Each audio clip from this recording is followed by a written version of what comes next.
En cette période de fraîcheur et de l'harmattan, plusieurs personnes font recours aux friperies pour trouver des habits adaptés à la saison. À retrouver dans ce journal. Le PDG de Jabali Transit, Youssouf Touré, a reçu cette année le Grand Prix des bâtisseurs du Mali, de l'émergence et de l'économie sociale. La remise du prix s'est tenue à l'occasion d'une cérémonie. Les détails dans un instant. Mesdames et messieurs, bonsoir et bienvenue dans ce JT hebdomadaire sur Actuel Média. Comme annoncé dans les titres, à Bamako, avec l'arrivée des froids hivernaux, les friperies deviennent le refuge privilégié des habitants en quête de pullovers et de vêtements chauds. Les marchés et les boutiques se remplissent de clients désireux de se protéger contre l'harmattan. Mais comment les revendeurs de ces friperies réussissent-ils à naviguer dans cette période cruciale? Nana Khadija Kouni a exploré le grand marché de Bamako pour nous apporter des réponses. Ensemble, regardons son reportage. La friperie a toujours été prisée dans notre pays en raison de ses prix accessibles à la population. Actuellement, nous sommes en plein mois de décembre, période de grande fraîcheur au Mali. Les tenues les plus utilisées en cette saison, où il faut bien se couvrir pour éviter plusieurs maladies, sont les pullovers, les joggings, les bonnets, les chaussettes, les gants et bien d'autres. Pour cela, beaucoup parcourent les marchés pour s'en procurer, souvent pour le bien de leurs enfants.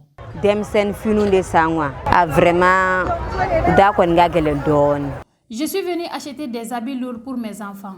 Ils sont un peu chers parce que c'est le moment de la fraîcheur. Nous devons protéger nos enfants contre l'harmattan en les habillant avec des vêtements lourds et des bonnets. Nous demandons aux vendeurs aussi de revoir les prix de ces vêtements, car les temps sont durs.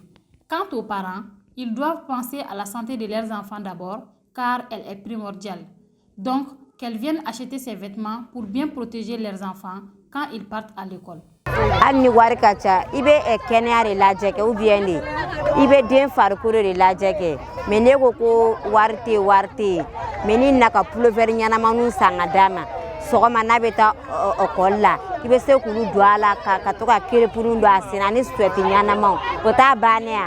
Ces vêtements qui sont actuellement prisés par tout le monde nous proviennent de quel pays et par quelle voie ces marchés sont-ils gérés? Bon, nene na amega pull le barawa plover nunu dem sentani mogorobatawa. Yeah. En ces temps de fraîcheur, nous vendons les pulls pour les enfants ainsi que pour les adultes. Nous vendons par balles et en détail. Les balles sont de 60 000 francs et à 65 000 francs et en détail sont 1 000 francs à 1 500 francs. Actuellement, son marché n'est pas très florissant. Les balles de ces vêtements nous proviennent de la Turquie, en Allemagne et à Dubaï. Des fois, nous gagnons comme nous perdons aussi. Cette année, on peut espérer car la fraîcheur débute bien. Bon, il y a un doni parce que nene ba bon ina doni sinon salon woni nene ba mabo. Ya ngala de la sa nene ga bo ere. Ore ngala yini. Djeneba Tangara, entourée de clientes, est une jeune femme d'une trentaine d'années. Depuis des années, elle tient ce secteur et s'en sort malgré les nombreuses difficultés. Bonne be yugo chama feri mais dem sen mino feri on fugulon c'est tout plover ni police john ne ba bere. Je vends plusieurs qualités d'habits lourds qui sont les pullovers, les chaussettes, les bonnets pour ne citer que ceci. Bon, actuellement, on ne se plaint pas trop, mais ce sont les articles qui sont devenus chers. Tout ce qui était à 50 000 francs CFA maintenant sont à 75 000 francs CFA. Nous leur prions de faire des réductions. Concernant les plaintes de nos clients, on est obligé de les vendre ainsi, car nous les trouvons aussi dans la même cherté. Bon, ni na fa kunye tan duru bet gere ka bola mais duru le sora kon ka dabal na gele ka. Selon Alpha Kouma, vendeur de friperie, ils parviennent à joindre leurs deux bouts malgré la multiplication des vendeurs. Wale demsen kurshi ani plover nu mafuma. Dieu merci, il y a un peu de marché, mais beaucoup se sont lancés dans sa commercialisation. Mais avec le courage, nous parvenons à gagner quelque chose. Depuis 2015, j'exerce ce métier et j'en ai également bénéficié. Je fais plus d'en gros que de détails. Dans ce métier, des fois, nous pouvons gagner comme nous pouvons perdre. Donc, rien n'est garanti. Non, ça dépend. Contrairement aux années précédentes, les ventes sont au ralenti en raison de plusieurs facteurs. Toutefois, les clients restent contraints d'acheter ces vêtements. Bon, ɲinan sannikɛcogo n bɛ se ka fɔ belebeleba de b'u ni ɲɔgɔn cɛ parce que depuis minɛnw gɛlɛyara. Cette année, nous pouvons remarquer beaucoup de différences par rapport aux autres années. Depuis que les articles sont devenus chers, on en bénéficie moins. Mais nous remercions toujours le bon Dieu, car tant qu'il y a de la fraîcheur, les clients viennent. Personnellement, des fois, je peux vendre jusqu'à 3 balles par jour. Par contre, des fois, je peux faire toute une semaine avec la même balle. J'invite les parents de venir acheter des habits lourds pour protéger les enfants. Bon, le kan mene bolo ka lase client ni mɔgɔw ma donc a bɛ na denmisɛnnin finiw san ka finidenw pari fugulaninw bɛ pulloverninw bɛ yen an kɔni bɛ arrêt la yan nɔ k'a lase magasintigiw fɛnɛ ma u ka dɔ bɔ baliw prix la. Au Mali, décembre fait partie des périodes les plus froides de l'année. Une saison qui débute en novembre et prend fin en mars. Actuellement, ce secteur est devenu une activité génératrice de revenus pour beaucoup, notamment les femmes. En ce moment, vendeurs et clients y trouvent chacun leur compte.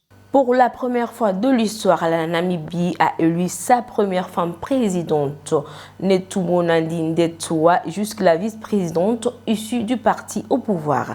Âgée de 72 ans, Netumbo Nandi-Ndaitwah, surnommée Triple N, a été élue dès le premier tour avec 57,31% des suffrages, selon l'annonce faite par la commission électorale. Qui est Netumbo? Zenabou Gueye nous fait son portrait. Ndaitwah aux élections présidentielles. À 72 ans, celle que l'on surnomme Triple N deviendra la première femme à diriger ce pays de 3 millions d'habitants. Née le 29 octobre 1952 dans la région d'Ozana, Netumbo Nandi-Ndaitwah est une femme d'État namibienne éminente. Fille de Justina Negoto, Saduka Nadi et de Pedrus Nadi. Neuvième d'une famille de 13 enfants, elle a grandi dans un foyer dirigé par son père, un ecclésiastique anglican, ce qui lui a inculqué des valeurs de leadership et de service. Mariée à Epaphras Dekan Dantoa, ancien chef des forces de défense namibiennes, elle est mère de 3 enfants. Son parcours académique est impressionnant. Elle a étudié à la mission Sainte-Marie d'Odibo avant d'obtenir une maîtrise en études diplomatiques à l'université de Kehl, au Royaume-Uni en 1989. Elle détient également un diplôme d'études supérieures en relations internationales ainsi qu'un diplôme post-universitaire en administration et gestion publique de l'université calédonienne de Glasgow, obtenu en 1987. Engagée politiquement depuis son jeune âge, Netumbo Nandi-Ndaitwah rejoint la SWAPO, South West Africa People's Organization, en 1966 et part en exil avec les membres du Parti pour la Zambie. De 1974 à 1975, elle travaille au siège du parti à Lusaka. En 1976, elle se distingue par sa formation en travail et pratique du mouvement de la jeunesse communiste à l'école supérieure de Komsomol en URSS. Sa carrière politique décolle véritablement lorsqu'elle est nommée ministre de l'Environnement et du Tourisme de mars 2010 à décembre 2012. Elle devient ensuite ministre des Affaires étrangères jusqu'à 2024, membre actif de la SWAPO et de l'Assemblée nationale namibienne. Elle est reconnue pour son engagement envers le développement durable et les droits humains. Vice-première ministre depuis mars 2015, elle est promue vice-présidente de la République le 4 février 2024, suite au décès du président Age Jangob, en devenant ainsi la première femme à exercer cette fonction. Elle ouvre la voie à une nouvelle ère pour la Namibie. Le mardi 3 décembre 2024, la Namibie a fait un pas historique en élisant sa première femme présidente. À l'âge de 72 ans, Netumbo Nandi-Ndaitwah a rapporté l'élection dès le premier tour avec 57,31% des suffrages. Dans un pays où 2 tiers des habitants ont moins de 30 ans, elle incarne des idées conservatrices tout en promettant d'attirer de nouveaux investissements. Placer l'économie au cœur de ses priorités est essentiel pour elle. Elle s'engage à créer 250 000 emplois à 5 ans avant de lutter contre un chômage alerte qui touche près de la moitié de la jeune Namibienne. En parallèle, elle vise à attirer davantage d'investissements étrangers tout en s'attaquant aux inégalités créantes qui font de la Namibie l'un des pays les plus inégalitaires au monde. Netumbo Nandi-Ndaitwah représente une figure inspirante pour la jeunesse namibienne et pour toutes celles et ceux qui aspirent à un avenir meilleur dans leur pays. Le jeudi 5 décembre 2024, les locaux de Djabali Trans, 6 à l'aéroport international de Bamako-Sénou, ont accueilli la cérémonie annuelle de remise du Grand Prix des bâtisseurs du Mali de l'émergence et de l'économie sociale. Ce prestigieux prix a été décerné à M. Youssouf Touré, PDG de Djabali Transit, en reconnaissance à son leadership éclairé et de ses contributions significatives à la promotion de la paix et au renforcement du tissu social à travers des actions de solidarité en faveur de notre pays. Maïmouna Dao pour plus de détails.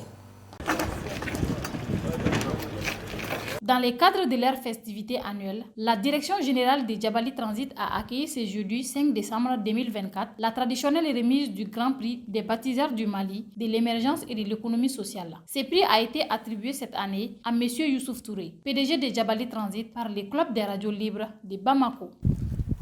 Djabali créé ni sisan non ɲɔgɔn cɛ an y'a daminɛ Bamakɔ kura. Depuis la création de Djabali Transit, nous avons commencé à Bamako-Koura. Nous avons réalisé 2 locations jusqu'à ce que nous travaillons dans notre propre immeuble aujourd'hui. C'est le fruit d'un travail collectif. Notre objectif n'est pas seulement de gagner de l'argent, mais de contribuer à quelque chose de significatif pour notre pays. Par le passé, nous avons aidé notre pays et c'est ce qui a permis à Djabali Transit d'être reconnu.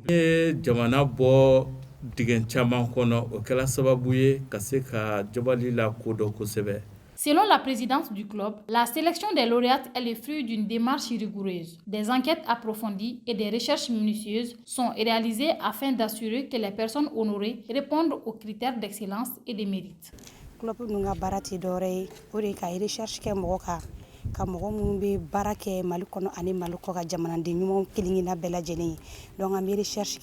Nous faisons des recherches sur les bons travailleurs maliens, que ce soit ici ou à l'étranger. Après la collecte des informations, nous choisissons une personne à qui remettre les trophées. Cette année, c'est le tour de Youssouf Touré, non pas parce qu'il a de l'argent ou parce qu'il est le plus beau cerf du Mali. Comme je l'ai dit, c'est après nos enquêtes que la remise a été décidée.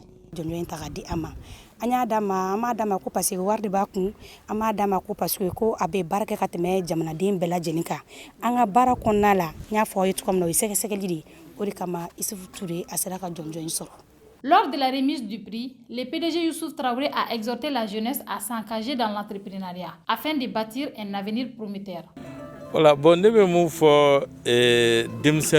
J'invite la jeunesse à se pencher sur l'entrepreneuriat. Les jeunes souhaitent réaliser beaucoup de choses. Et cela n'est pas faisable en étant un simple salarié.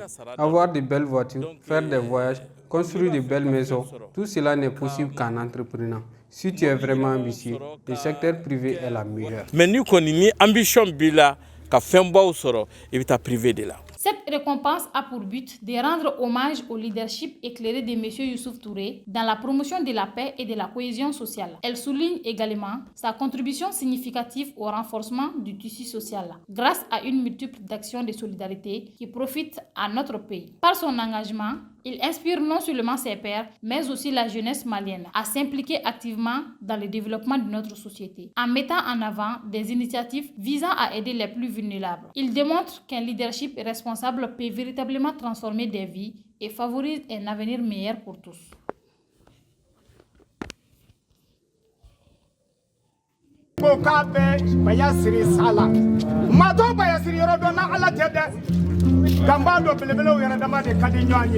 Alors que nous célébrons les contributions significatives de leaders engagés comme M. Youssouf Touré, il est important de prendre conscience des défis auxquels font face les migrants aux États-Unis. Un sujet qui soulève des questions cruciales sur la solidarité et les droits humains dans un contexte mondial en constante évolution.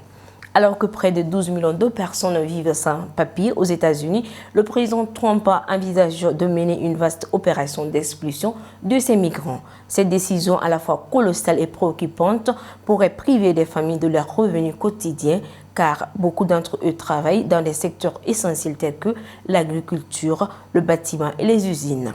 Pour en savoir plus sur les implications de cette politique et les conséquences sur la vie de ces travailleurs, suivons ensemble ce commentaire signé Abdoulaye Meiga. Alors qu'il s'apprête à prendre ses fonctions le 20 janvier prochain, le président élu Donald Trump avait promis pendant sa campagne la plus grande opération d'expulsion des migrants illégaux jamais vue aux États-Unis. Le pays compterait au moins 12 à 13 millions de personnes vivant sans papier. Lors d'une interview accordée à la chaîne ABC, J.D. Vance, le colistier de Trump, a annoncé que la déportation massive des migrants pourrait concerner dans un premier temps 1 million de sans-papiers. Selon le département de la sécurité intérieure, près de 11 millions de migrants en situation irrégulière vivaient aux États-Unis jusqu'en 2022 et près de la moitié de cette population provient du Mexique, du Guatemala, du Salvador et du Honduras. D'après les statistiques de l'Institut de recherche Pew Research Center, les migrants en situation irrégulière représentent 3,3% de la population des États-Unis et au moins 8,3 millions d'entre eux sont des travailleurs. La plupart des migrants sans papier se concentrent dans 6 États, la Californie, le Texas, la Floride, New York, le New Jersey et l'Illinois. Cependant, cette opération d'une grande envergure envisagée par Donald Trump pourrait coûter cher. Des experts en législation migratoire estiment que mettre en œuvre un tel plan coûtera environ 100 milliards de dollars américains. Certains analystes soulignent également que cette expulsion massive pourrait avoir un impact négatif important sur l'économie américaine car des centaines de milliers de migrants, parfois en situation illégale, travaillent dans l'agriculture, le bâtiment ou encore les usines, des secteurs qui dépendent fortement de cette main-d'œuvre pour fonctionner. À présent, l'actualité nationale et internationale, en bref et en images, avec la voix et la compilation de Oumou Koulibaly. Le Premier ministre, le général Abdoulaye Maïga, a récemment présidé une rencontre avec les partis politiques pour discuter de la révision des listes présentant des avancées significatives avec 8 472 439 inscrits, dont 573 284 à l'étranger. Il a souligné l'importance d'adapter le fichier électoral à la nouvelle organisation territoriale et a abordé les impacts des lois électorales, la modernisation de l'état civil et la sécurisation des données. Insistant sur l'unité face aux défis, il a appelé à des réformes importantes pour garantir un processus électoral efficace et a assuré une consultation régulière des partis. La réunion s'est conclue par des échanges constructifs avec les participants. Le président Bassirou Diomaye Faye a rencontré Cheikh Mohammed bin Zayed Al Nahyan, président des Émirats arabes unis, pour renforcer la coopération entre le Sénégal et les Émirats. Les discussions ont porté sur des secteurs clés comme l'énergie, le numérique et l'agriculture, visant une transition énergétique durable et le développement économique. Le président Faye a également reçu des investisseurs émiratis, soulignant l'importance de la coopération entre les secteurs privés des deux pays pour l'agenda Sénégal 2050. L'ouverture de Notre-Dame de Paris ce week-end marque une véritable renaissance pour ce monument emblématique. Après plus de 5 ans de restauration suite à l'incendie de 2019, en présence du président Emmanuel Macron et d'une cinquantaine de chefs d'État, dont Donald Trump, cet événement sera placé sous un dispositif de sécurité renforcé, mobilisant 6 000 policiers et gendarmes. L'accès à l'île de la Cité sera strictement contrôlé, avec un système de réservation en ligne pour des messes et visites inaugurables. Plus qu'un retour à la normale, cette réouverture symbolise la résilience et l'hommage à ceux qui ont œuvré pour restaurer ce chef-d'œuvre architectural. Le président sud-coréen Yoon Suk-yeol fait face à une crise majeure après avoir tenté d'imposer la loi martiale, suscitant des critiques même au sein de son propre parti qui l'accuse de menacer la démocratie. Le Parlement s'apprête à voter sa destitution alors que des milliers de manifestants exigent son départ. Sa tentative de bloquer le Parlement avec l'armée a provoqué l'indignation et précipité sa chute.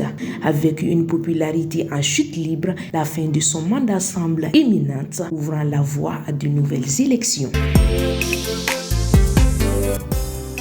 Quand le vent souffle, certains construisent des murs, d'autres des moulins. Le message central de ce proverbe est que notre réaction face aux défis détermine notre trajectoire. Plutôt que de céder à la peur et à l'inaction, il est souvent plus bénéfique d'adopter une attitude créative et résiliente. C'est avec ce proverbe que nous mettons fin à ce JT que j'ai eu l'honneur de présenter. Merci de l'avoir suivi. À très bientôt sur Actuel Média. Parce que nous croyons au grand potentiel humain, parce que nous incarnons la performance, parce que l'autonomisation et le perfectionnement de l'élite constituent notre objectif. Rejoignez-nous, Université Bazo, la performance par excellence.